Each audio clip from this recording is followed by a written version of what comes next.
We are not going to have a Supreme Court that will overturn Roe versus Wade. There will be no more Antonin Scalia's and Samuel Alito's added to this court. We're not going to repeal health reform. Nobody is going to kill Medicare and make old people in this generation or any other generation fight it out on the open market to try to get themselves health insurance. We are not going to do that. We're not going to give a 20% tax cut to millionaires and billionaires and expect programs like food stamps and kids' health insurance to cover the cost of that tax cut. We're not going to make you clear it with your boss if you want to get birth control under the insurance plan that you're on. We are not going to redefine rape. We are not going to amend the United States Constitution to stop gay people from getting married. We are not going to double Guantanamo. We are not eliminating the Department of Energy or the Department of Education or housing at the federal level.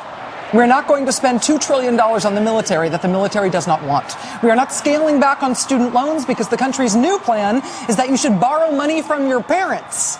We are not vetoing the DREAM Act. We are not self-deporting. We are not letting Detroit go bankrupt. We are not starting a trade war with China on Inauguration Day in January. We are not going to have, as a president, a man who once led a mob of friends to run down a scared gay kid to hold him down and forcibly cut his hair off with a pair of scissors while that kid cried and screamed for help. And there was no apology, not ever. We're not going to have a Secretary of State, John Bolton. We are not bringing Dick Cheney back. We are not going to have a foreign policy shop stocked with architects of the Iraq War. We are not going to do it. We had the choice to do that if we wanted to do that as a country. And we said no last night, loudly. Now, to be fair, if you are a conservative or if you were rooting for the Republicans, a few things did go your way. Republicans did not lose that Senate seat that they might have lost in Arizona. John Kyle's old Senate seat goes to another Republican, to Jeff Flake. Also, Republicans did not lose that other Senate seat they might have lost in Nevada, the old John Ensign seat that was given to Dean Heller. It stays with him. It stays Republican, just barely. And while President Obama carried 28 states last time, he carried 25 or 26 states this time, depending on how Florida goes. So that means Republicans did lose everything else, but they got back Indiana and also North Carolina. So it was not a totally hopeless night for Republicans. Also, hey, remember the crazy Thaddeus McCotter seat in Michigan, where Thaddeus McCotter screwed up and the Republicans ended up having to run this reindeer herder, Santa Claus impersonator guy for that seat? A guy whose own brother says he's crazy and that he will end up in jail if the people of Michigan are crazy enough to elect him? That guy won. Yeah, the shirtless reindeer guy won. So the Republicans have him. Big picture in the House, thanks mostly to redistricting, the Republicans were not in danger of losing the House, and they didn't lose it, even though the Republican majority appears to have shrunk there, and even though they did get the reindeer guy. But in terms, honestly, of what went well for Republicans in this election, that was pretty much it. It is a short list. You want to talk about what went well on the other side last night? Here, I'm actually going to pause for a second to give you a chance to hit pause on your DVR in case you want to go make popcorn or something, maybe mix a drink. You are going to want to settle in for this, so get comfortable. Go ahead, I'll give you a second.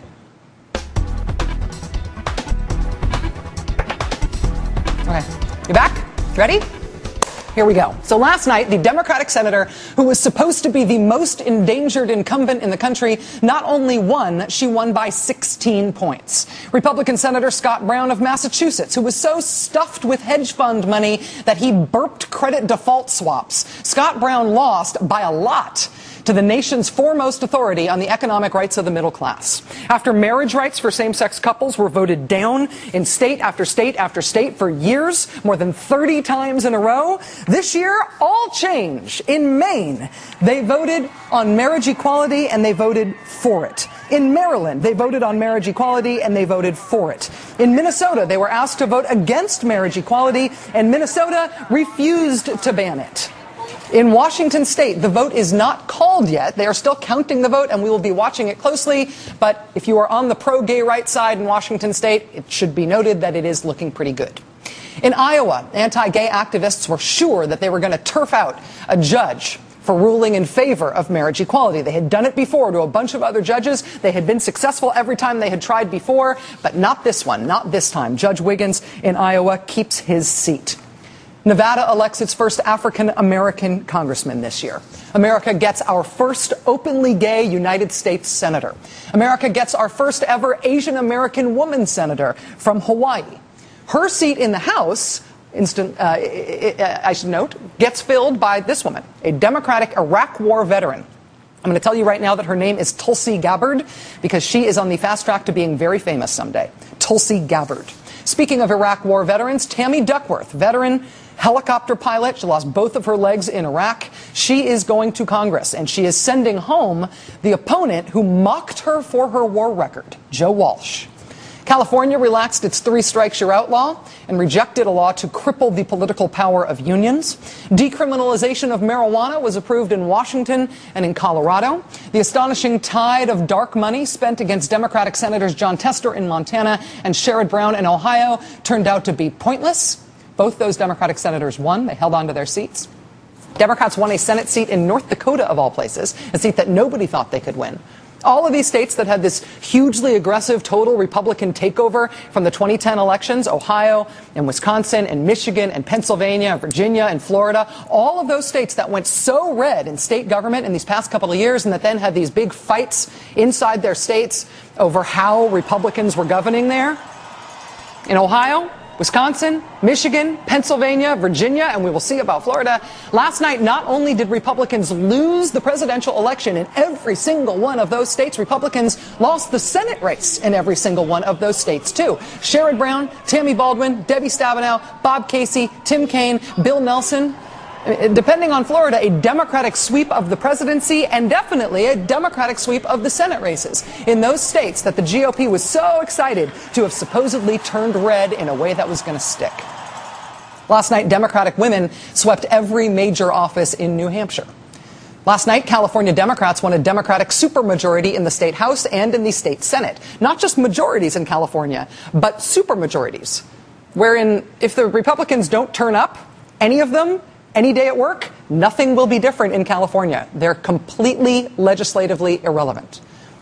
Allen West lost his seat. More women got elected to the U.S. Senate than at any time in U.S. history. The Republican presidential nominee and vice presidential nominee both lost their home states. Missouri and Montana and West Virginia chose Democratic governors. West Virginia chose its first gay state legislator. So did North Dakota. West Virginia and North Dakota? Yes, seriously. Joe Lieberman's old seat went to a real Democrat in Connecticut. The proportion of young people voting compared to 2008, it went up. Same with African Americans, up from 2008. Same with Latinos, up from 2008, not down, up. If you are a liberal or if you were rooting for the Democrats, last night was a very, very, very big night. And oh yeah, this happened. President Barack Obama, yes, will go down in history as our nation's first African American president. But he will also go down in history as the most successful Democratic presidential candidate since FDR. President Bill Clinton got reelected too, I know, but only Barack Obama got reelected with not just big electoral college margins, but also with majority wins in the popular vote. Twice. The guy who predicted this outcome almost exactly is Nate Silver, of course, who writes the political statistics blog 538 at the New York Times. For accurately predicting, it appears, the exact outcome of the race, and I mean down to every single state. We'll see about Florida. Nate was, of course, pilloried on the right and by right-leaning Beltway media types, including Politico.com, for having the audacity to print what his poll averages told him was about to happen. But Nate was right. The polls were right. Even without Florida being decided, we now know that President Obama won in pretty much exactly the way the state-by-state polls said he was going to win. He won with more than 300 electoral votes. It was not magic. It was just math. Math that was completely invisible to the political right. I believe the minimum result will be 53-47 Romney, over 300 electoral votes, and the Republicans will pick up the Senate. I base that on just years and years of experience. The wild card in what I've projected is I'm projecting Minnesota to go for Romney. I think Ohioans vote with their wallets. That's why I think Romney's going to win on Tuesday. Carl, I'm actually with you. Except I think you're more optimistic. I got this, Romney, 3 points. I think Ohio is going to be a squeaker, maybe an 80, 100, 110,000 vote margin, but I think the Republicans are likely to take it. Who's going to win this election? Charles Krauthammer, your best prediction. Romney, very close, but he'll win the popular by, I think, about half a point. Electoral college, probably a very narrow margin. It will be the biggest surprise in recent American political history. It will rekindle a whole question as to why the media played this race as a nail-biter, where, in fact, I think Romney's going to win by quite a bit. I am now predicting a 330 electoral vote landslide. Yes, that's right. 330 electoral votes. Yes, that's right. No, that's not. Wrong. But Republicans and conservatives plainly really believed this stuff. I mean, they were talking each other into it a little bit, but it's not like they were faking it. They were so sure they would win. They were so sure that these polls must be wrong and that they must be right. And when the real math of the real world came barreling out of the dark at them last night, they hid from it. They could not believe it. Fox News can now project that President Obama will win the crucial battleground state of Ohio. That's the one we've all been waiting for. And there's a question now about, what does that mean, panel? I mean, does that mean that's the presidency? Do you believe that Ohio has been settled? No, I don't. I got the director of the Ohio campaign for Romney on the other end of the line refreshing the page every few seconds. I think this is premature. We got to be careful about calling things when we have like 991 votes separating the two candidates and a quarter of the vote yet to count. Well, folks, so maybe not so fast. Here's what we're going to do. Karl Rove said that we should figure out what the deal is with this decision desk. The decision desk is in a different place. Megan, I will escort you down the steps here so you can go interview them. All right. Watch your step. Thank you. I don't want to fall. There you go. In front of all these millions of people. Okay. Megan is going to go to the decision desk and interview them. They're way down the hall. So we'll do a little interrogation and see if they stand by their call. This is the decision desk. Now we're in the heart of the decision desk room. You tell me whether you stand by your call on Ohio, given the doubts Karl Rove just raised. We're actually quite comfortable with the call in Ohio. What do you make of it, Chris? There just aren't enough Republican votes left. Percent certainty. 99.95%. Okay. All right. Well, there you have it. Okay, Megan. I've just called Karl back up from the, and he's coming up here to the desk. He's crunching numbers. He's writing furiously. He's pointing at Bill Hemmer. A lot of things are going on right now. All I'm saying is that, look, we've had one instance where something was prematurely called. That seems to me to be a very early call. With the folks at Obama headquarters in Chicago, they're not listening to Karl. They don't care about what Karl said. Ohio really did go to President Obama last night, and he really did win. And he really was born in Hawaii. And he really is legitimately President of the United States, again. And the Bureau of Labor Statistics did not make up a fake unemployment rate last month. And the Congressional Research Service really can find no evidence that cutting taxes on rich people grows the economy. And the polls were not skewed to oversampled Democrats. And Nate Silver was not making up fake projections about the election to make conservatives feel bad. Nate Silver was doing math. And climate change is real. And rape really does cause pregnancy sometimes. And evolution is a thing. And Benghazi was an attack on us. It was not a scandal by us. And nobody is taking away anyone's guns. And taxes have not gone up. And the deficit is dropping, actually. And Saddam Hussein did not have weapons of mass destruction. And the moon landing was real. And FEMA is not building concentration camps. And UN election observers are not taking over Texas. And moderate reforms of the regulations on the insurance industry and the financial services industry in this country are not the same thing as communism. Listen. Last night was a good night for liberals and for Democrats for very obvious reasons. But it was also possibly a good night for this country as a whole.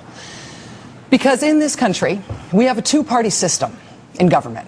And the idea is supposed to be that the two sides both come up with ways to confront and fix the real problems facing our country. They both propose possible solutions to our real problems. And we debate between those possible solutions. And by the process of debate, we pick the best idea. That competition between good ideas from both sides about real problems in the real country should result in our country having better choices, better options than if only one side is really working on the hard stuff. And if the Republican Party and the conservative movement and the conservative media is stuck in a vacuum-sealed, door-locked spin cycle of telling each other what makes them feel good and denying the factual lived truth of the world, then we are all deprived as a nation of the constructive debate between competing, feasible ideas about real problems. Last night, the Republicans got shellacked, and they had no idea it was coming. And we saw them in real time, in a real humiliating time, not believe it even as it was happening to them. And unless they are going to secede, they are going to have to pop the factual bubble they have been so happy living inside if they do not want to get shellacked again. And that will be a painful process for them, I'm sure, but it will be good for the whole country, left, right, and center. You guys, we're counting on you. Wake up. There's real problems in the world. There are real knowable facts in the world. Let's accept those and talk about how we might approach our problems differently. Let's move on from there. If the Republican Party and the conservative movement and conservative media are forced to do that by the humiliation they were dealt last night, we will all be better off as a nation. And in that spirit, congratulations, everybody. Big night.